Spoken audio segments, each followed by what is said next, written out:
I remember my first day in the House of Representatives in the Capitol, and it's a big, beautiful building, right? Built in the 1900s. You know, it's like everywhere else, like it looked like a mini DC. Mm-hmm. And when you turn these bills in, you got to go to this certain spot. When you go to, different offices, everybody got their assistants. So I went to the clerk's office, and I was turning in something. He asked me to give it to him, and she said, okay. She was like, who's this for? I said, it's for Adam Crumbler. She said, okay, who's it from? I said, it's from Representative Bruce Frank. She said, okay, well, who do you work for? And I said, I'm Representative Bruce Franks. And she kept moving, then she stopped and was like, no. She said, oh my God. And she just stared? Representative, honorable, I'm sorry. I said, no, it's cool. I said, don't worry about it. Yeah. So I went to Adam and we had a sit down. But this happens so much because not only is it the tattoos, but this is how I dressed before I had to put my suit on and hit the floor. Right. Like this how everybody else walk in the building and they, casual clothes. Man, I'm walking in with this on. My office, I'm bumping Pac, Ambition is a Rider every morning before session. Yeah. Right? To the point where my office mates coming up now singing the words that didn't know nothing about Tupac beforehand. That's dope. But it's this sense I got of you have to be yourself, right? Because we tell our kids, we tell young people all the time, be yourself. But then we try to change everything about them. Put a suit on, dress this way, don't get tattoos, don't be like this, don't go like this, talk like this when you go in there, and try to change everything about them. The problem is, if I put on this facade and I fake it till I make it, once I make it, the people who accepted me accept this fake facade. Right. So when I try to be me, that's a person that they don't recognize. They don't recognize who I truly am. And then you're gonna make the news. Nah, so now, look, some of my closest people are old white Republicans that didn't understand shit when we first met. Now, I can hit them up and be like, hey, this needs to happen, or let's do this, or let's work on this, or whatever, and they'll drop in 2 seconds, they done. And so you build those relationships by being yourself. Right. So it was important for me to whether I'm knocking doors in the white community when I'm trying to get, and they got the door creaked open and talking to me from the, all right, you say you running for what? I'm like, state representative on my card, check me out. And I remember I got treated bad at one door, and I got back and I was defeated. I was like, man, I don't know what the fuck I'm gonna do. And I remember Alan Hug came in, he's a white guy. He's a white guy, fluent business guy in our community. Real good dude, right? Okay. Him and his wife, they come in and they ask me what happened. And I'm like, man, I told them. They left. The next day, I didn't come in, right? I just was like, I'm gonna take a little time off. I go on Facebook, I see they didn't went out and knock doors and they didn't promote me, but they took the eyeliner and drew my tattoos on their face. And was like, nah, this our state rep.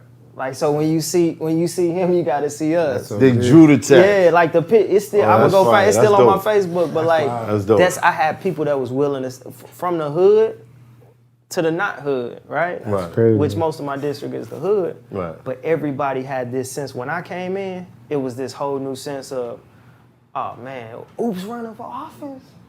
Oops. Cats was showing up at the polls we want to vote for Oops. They like, who is Oops? They like, what's Oops' real name? They call and they like, what's Oops' real name? Like, it's Bruce Franks. His name ain't no damn Bruce Franks, bro. Oops don't look like no Bruce Franks.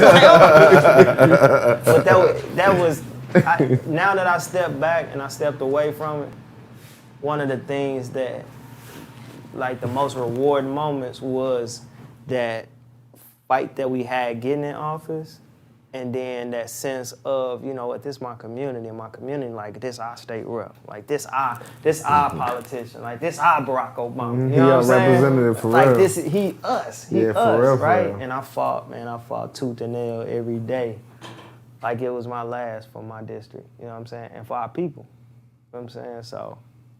But you retired. I resigned, Yeah. You resigned? Yeah, I resigned. How come? So in 2018, which I talked about in Emerson, in the Emerson battle on my third round, in August I lost my god brother and my best friend Sylvester. Then end of November, day after Thanksgiving, I lost my godson, 16 years old, got killed. Wow. Through this whole time, though, I've been through a lot of gun violence. I've been over 200 funerals, bro. Like, my brother got killed when I was 6 years old, when he was 9 in 1991. So it's just been this long stint of funerals and stuff we done had to go through. Right. And so that whole year, I finally recognized what I was dealing with, and it was depression and anxiety. And it was heavy, though. It was so heavy because I was going through all these different things, but on top of that, like, I'm going in this building fighting each and every day. Like, I'm away from my kids. I ain't making the money I need to make to take care of them, take care of myself. I'm going through a divorce. I got all these things just weighing on me. Yeah. And when my godson got killed, that was like that was it, right? And I remember in December was the first time that I ever attempted suicide. Wow. And I remember making it out of that day and saying to myself, like, you know what, I'm gonna do this anyway, I'm gonna try to fight through it. And I came to session and I wasn't the same person. I hated being there, I dreaded being there. I was a person that wouldn't miss a day of session, you know, when it's time to vote for bills. And every day, I just wasn't me. I was already small, I had lost 20 more pounds. You needed a balance. Yeah, I needed to take care of myself. Right. I needed to get help. I needed to get a therapist. I needed to talk to somebody. I needed to do whatever it was that was going to get me back mentally healthy. Because I wasn't mentally healthy, which was making me physically unhealthy. And that's a serious thing. Like, I don't know if anybody in here would admit attempting suicide. Has anybody else in here ever attempted suicide? The closest thing for me is one of my close friends last year, he killed himself. He jumped in front of a train. And that was like crazy. And he told me a year before how he was feeling. And I was like, yo, you know, like we all go through those moments. You know, like you say the things that you think you know. Like, yo, bro, I had my moments. You know what I'm saying? Like where I just felt down. You know, I probably didn't attempt, but I felt like, damn, I want to live this life. But to actually see him go through that and actually, it's like, damn. And he was kind of on medication. He had schizophrenia and things like that. But it was just crazy, like, to actually see that happen. So it's like, you can't play around with that. And you can't. No, it's I've actually been this close. This close. I climbed on the outside of a ledge. And I looked down. This was around the time that my daughter disappeared. A lot of people around me didn't know how hard this shit was hitting me. They just thought I was on my, math, he'd be off on his own shit.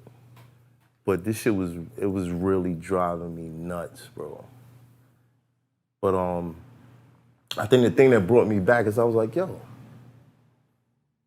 when I got a son, 2 sons, and I'm half Hoffa. What the fuck am I doing? You know what I'm saying? Like, I'm like a figure of strength to motherfuckers. Like, this shit don't make no sense. And I climbed back over on the other side. And I probably never told this story. But it's real. No, it's a lot realer than people think. And I remember my 3rd round verse, Craig Lamar. People thought that I put a TV scheme to it to make light of it so I don't break down or hide at them, because I'm emotional when I rap. Yeah. You know, that's funny. Hearing your story, I was saying, I'm like, damn, this shit was like one of his 3rd rounds. Yeah, like this is like, since the beginning of this episode, like, it's been like a 3rd round. Like an Ooops 3rd round right now. But realistically, though, like, and I'm glad, like, this is the perfect platform to talk about it. Like, I'm glad, like, my life is a 3rd round. Like my 3rd rounds are the way for a reason. Like, I don't care who likes it or don't like it or say it's not battle rap or I'm not aiming it. I don't care about none of that. Only thing I care about is this message, because every single thing that I've ever said in the 3rd round was 1000% real. From suicide to everything else that I've gone through. And even then, like, that wasn't my last suicide attempt.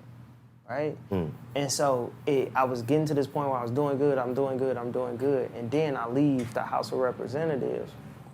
And now I'm in this mindset of, what's next now? I've been doing this for 3 years. I've been out here fighting for 3 years. Like, what am I supposed to do What's now? your purpose now? What's my purpose? And everything in my head pointed at what I was going through, how media was attacking me, because that's what they do to black politicians, right? How the establishment was attacking me because I wanted to bring change, how I'm looking around and I don't have nothing that I came into office with. My kid's not here, I ain't married no more, I'm not in my house, I'm in this little apartment, like all these different things, and everything pointed at maybe it's better off you not being here.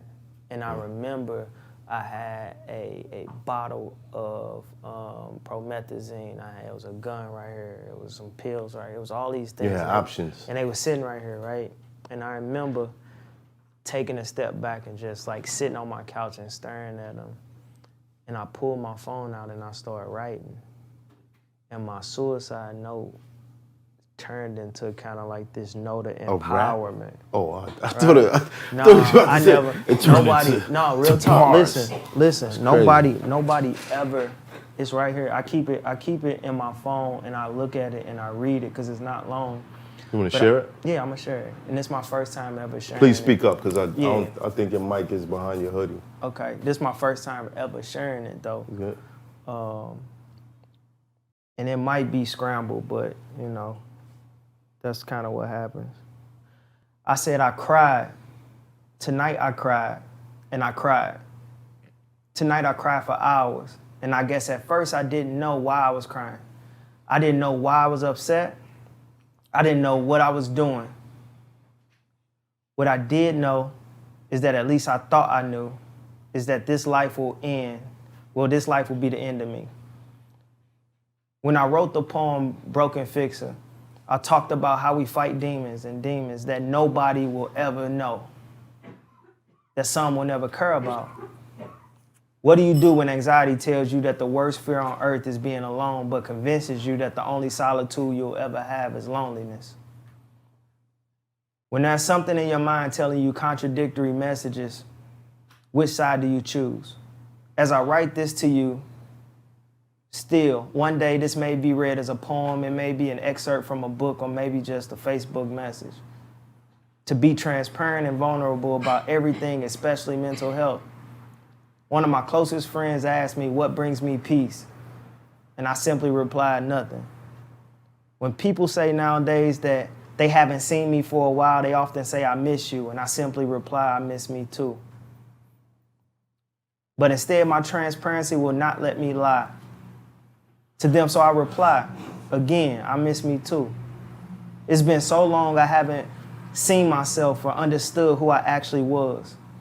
Life has unfolded in many ways, changed in many ways, and I've sacrificed everything for many who do not do the same for me. But that doesn't matter, because if given a choice of me being who I am, I would make that sacrifice again. Even the sacrifices that has brought me to depression and anxiety. Even the sacrifices that have made it hard for me to provide, and even those sacrifices that everyone told me not to make.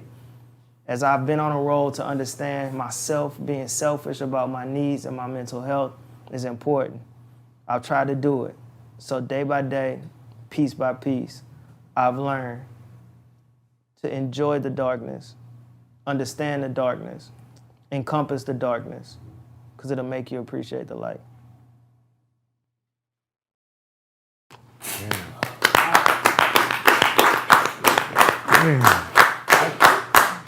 You gotta enjoy that darkness, bro. You got to. I think one thing. We appreciate you. Appreciate y'all. Steve. I think that, and as those who follow me on social media, like, man, mental health is so important, bro. It is. It's this stigma, right, that we don't talk about as black folks and people of color, period. Like, Right. it's this, no, we not gonna touch that, or we not, you know how many people go through anxiety, you know how many people go through undiagnosed mental health issues in our community. It's a fact. And I think that society plays a big role in this. Like, the things that we watch, the things that we come across every day, even to how Instagram, Facebook, and all these social media platforms are structured. It's it really puts you in a position where you kind of scared to be yourself. And you feel like being someone else is better. But in all reality, you are here for a specific reason. We all are here for a specific reason. There's beauty in all of our lives every day. You just gotta look for it. And I don't think that we get taught to look for that personal beauty anymore. Right. You know what I mean? We get taught to look for the check coming, look for the likes, look for the chick that you gonna slide later, look for this. No one tells you to, look for that moment when you're gonna teach your son something and it's gonna stay with him with the rest of his life. He's gonna learn and he's gonna build from that, and that's gonna make him a better individual. Or just the relationships in your family and mending them and fixing them, or the person that you're with. You dig what I'm saying? Like, or just even a day by yourself. Paint a fucking picture. Get some fucking paint and paint some shit. That's you know real. what I'm saying? Like, go find the shit that you like to do and do more of it. That's real. That's how you solve all that shit. That's how you kind of like, let me get my mind off this bullshit and just do something I want to do. Hey, I want you to get you no seeking, no hiding. Hop in the Benz and seats reclining. Chopper fuck the shit out of Hyman. Killers do what I say like Simon. These niggas wanna play, I find them. Up the K today and fire. Take the case today, I'm silent. Ain't no goddamn way you slide. Ain't no way 2K ain't riding. Bullets off